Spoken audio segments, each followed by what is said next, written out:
Odyssey and Inside Out on Tameside Radio. Today's best music and your favourite songs of all time. You are listening to Dave Sweetmore, and I'm delighted to say that I've got some special guests in the studio. They are from a brilliant band called Long Shots. Darren and Rich from the band are joining me live in the studio. How are you doing, lads? All right, thanks for having us. Nice to see you. Great to see you as well. Right, we haven't got long to talk about the history of the band, and I feel like we've got a lot to fit in. So Rich, let's go back to the beginning. You lads started back in the early 2000s. Probably 2001, I think it was, yeah. Tell us about the band, how you formed and where you came from and all Well, that. we're all Marple lads, so we've known each other since our mid-early teens. So there's a big group of people in Marple that were mad music fans, came out of the punk new wave scene, and we're musicians. There was like 5 or 6 local bands all doing original material, so we all sort of like were in each other's pockets for years and years, and getting into trouble and mischief and all that. So we just put a band together from the 4 of us, because we were mates, and I knew that Darren was the best rock and roll drummer in Marple. I knew that Colin was the best rock and roll singer.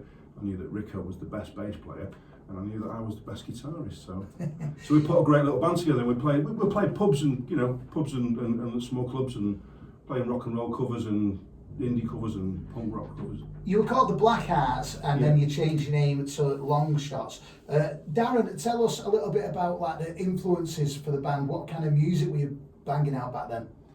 Well, we were recording our own stuff in our own different bands that we've all been in. And the kind of music we were listening to was all sorts of like Guns N' Roses, Echo and the Bunnymen. It's a massive varied style of music that we were all listening to in our own ways, and we just came together kind of naturally. Really, we worked together and stuff, and got into a band, and it's been brilliant.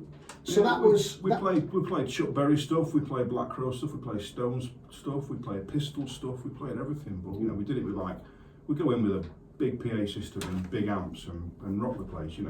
So you had a great few years doing that. That was back in 2001. You had a couple of years doing it. I've got to ask the question, before we talk about the reunion, why did you split up? It sort of ran its course, really. I think, when you're a musician, I think you're creative. So if you write your own material, you need an outlet for that. So when you're playing other people's songs, even though you can do them justice or do them in your own sort of little twist, it's also soul destroying, because it's like you're playing the same stuff over and over again that you've heard all your life.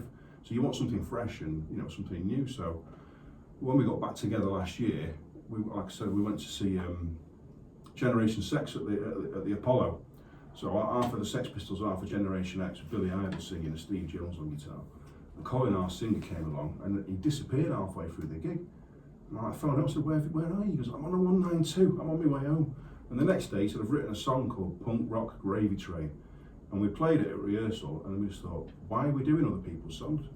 Darren, what was the reason for getting back together? How did it come about that after 20 years, after 2 decades, you got back together? How did that happen?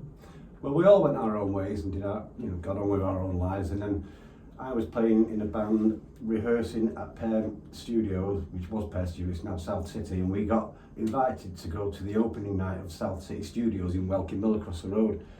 So me and my band were there, and I bumped into Rick, and he's like, Darren, whoa, we've been looking for you, we want to get the band back together. I thought, right, okay, fair enough, and it just went from them.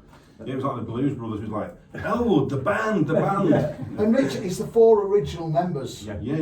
What would have happened if one of the band hadn't wanted to do it? Would you have gone ahead, or was it a case of, right, it's the 4 of us, or it's nothing? I don't think we would have, no. I don't think we would have, because we were like a gang, So it was like getting the old gang back together again, So we're finishing each other's jokes and, it was just like, it was good. It was like a reunion of sorts. That's exactly what it is. But, you love each other, your mates, and, you annoy each other sometimes.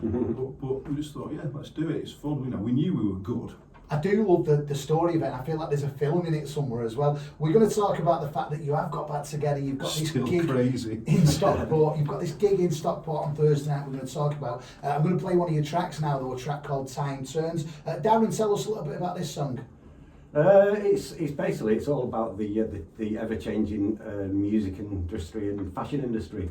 And when we wrote it, that's what was happening around us at the time. And then we just revamped it and re-recorded it, and this is so what is it? Is this song's for what, over 30 years old?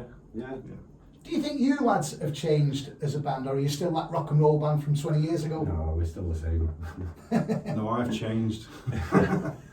I'm less rock and roll, I'm more pipe and slippers. I don't know. Let's have it. This is Long Shots on Tameside Radio. They're back together. They've got a gig in Stockport on Thursday night that we're going to talk about in a minute. But this is that track by Long Shots. This is Time Turns on Tameside Radio.